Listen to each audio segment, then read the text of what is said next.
બાબરાના બળેલ પીપળિયા ગામે વીજ ધાંધિયા વીજળીના ધાંધિયાથી ત્રાહિમામ પોકારી ઉઠેલા ખેડૂતો પહોંચ્યા પીજીવીસીએલ કચેરીએ। ગ્રામીણ સીમ વિસ્તારોમાં વીજળી ગુલ રહેતા ખેડૂતો પરેશાન। રોજ 2-3 કલાક વીજળી કાપથી ત્રસ્ત ખેડૂતો પહોંચ્યા પીજીવીસીએલ કચેરીએ। અમરેલી વડી કચેરીએ ખેડૂતોની બાબરા પીજીવીસીએલ ઇજનેર વિરુદ્ધ રજૂઆત। ખેડૂતોની ઉગ્ર રજૂઆત બાદ પીજીવીસીએલ અધિકારી દ્વારા વીજળી અંગે યોગ્ય કરવાની ખાતરી આપી। Reporter Jayesh Limbani, Saurashtra news, Amreli. Incharge કાર્યપાલક ઇજનેર આર.એન. માંડાણી, ડિવિઝન 1, બાબરા રૂરલ પેટા વિભાગીય કચેરીના આવતા ગામ બળેલ પીપળિયાના ખેડૂતો આજે રજૂઆત કરવા આવ્યા છે।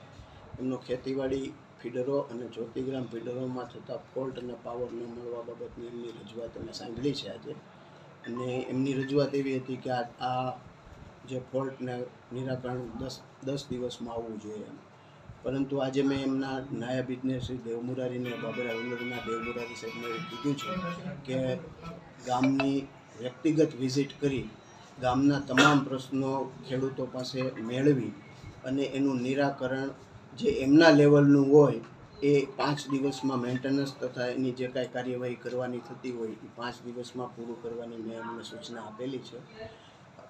પછી જે મંજૂરી અર્થેની કાર્યવાહી છે એ અમને તાત્કાલિક અર્થે અહીંયા ડિવિઝન અર્થે મોકલી દે, જેથી કરીને એનો મંજૂરીની તથા મટીરિયલની વ્યવસ્થા કરી એનો જે કાંઈ પ્રશ્નો હશે એનું નિરાકરણ કરશું। સાહેબ, 5 દિવસની પછી આ કામગીરી નહીં થાય તો એ કર્મચારી ઉપર તમે કાંઈ એક્શન લેશો ખરા? એ નિયમ અનુસાર જે કાર્યવાહી થતી હોય એ કરવામાં આવશે। પછી આ લોકોની ફરિયાદ છે બળેલા ટીસી મૂકી જાય છે, તો એ બાબતમાં બળેલા ટીસી મૂકી નથી જતા કોઈ, પણ જો કોઈ એવો કોઈ પ્રશ્ન હશે તો હું એનું ફિઝિકલ વેરિફિકેશન કરાવી એનો જે નિરાકરણ થતું હોય કરવા। પછી 3 પીપર કાપવામાં 4 દિવસનો સમય લગાડે તો એ બાબતમાં એનો કાંઈ ખુલાસો આપણે માગ્યો છે ક્યારેય કે માગવાના છો?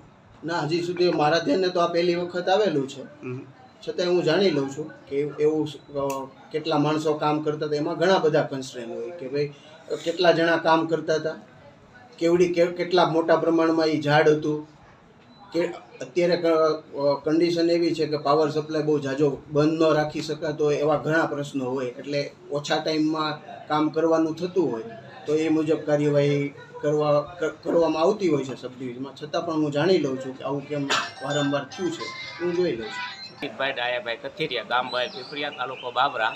અમારે અહીંયા ધોરકી ગામ લાઇટ અને ખેતીવાડીની લાઇટ કાયદેસર આવતી નથી ટાઈમસર, એના માટે અમે અહીંયા અમરેલી આવ્યા છીએ। એટલે શું પ્રશ્ન શું થાય છે? ફોલ્ટમાં આવે છે અઠવાડિયામાં 2-3 વાર તો લાઇટ જ ન હોય, એવો ફોલ્ટ બધા આવ્યા કરે। કેટલી કલાક સુધી લાઇટ ન હોય? અત્યારે હાલની તારીખમાં અત્યારે અમારે અત્યારે 6 દિવસમાં ખેતીવાડીની લાઇટ નથી અને ગામની લાઇટ તો રોજ 2-3 કલાક કપાઈ જાય। 6 દિવસમાં ખેતીવાડીની લાઇટ જ આવી નથી? નહીં, આવી જ નથી। નહીં। તમે કયા કર્મચારીની વિરુદ્ધમાં ફરિયાદ કરવા આવ્યા છો? દેવમરારી સાહેબની, બાબરા। આવે છે ટાઈમે આવતા નથી, અમારો ફોન ઉપાડતા નથી અને ફોલ્ટ સેન્ટરમાં ફોન કરીએ તો એ લોકો ફોલ્ટ લખતા નથી, 2-3 વાર ફોન લખાવી તો એ જવાબ આપતા નથી। અત્યારે એ કર્મચારીની વિરુદ્ધમાં તમે અહીંયા શું કીધું? કાંઈ અમે અરજી આપી તમને કાયદેસર લાઇટ આપો એવી અમે અહીંયા વિનંતી કરી અમરેલી। કેટલા સમયમાં લાઇટ આપવાનું આશ્વાસન? 5 દિવસનો અમને ટાઈમ આપ્યો છે।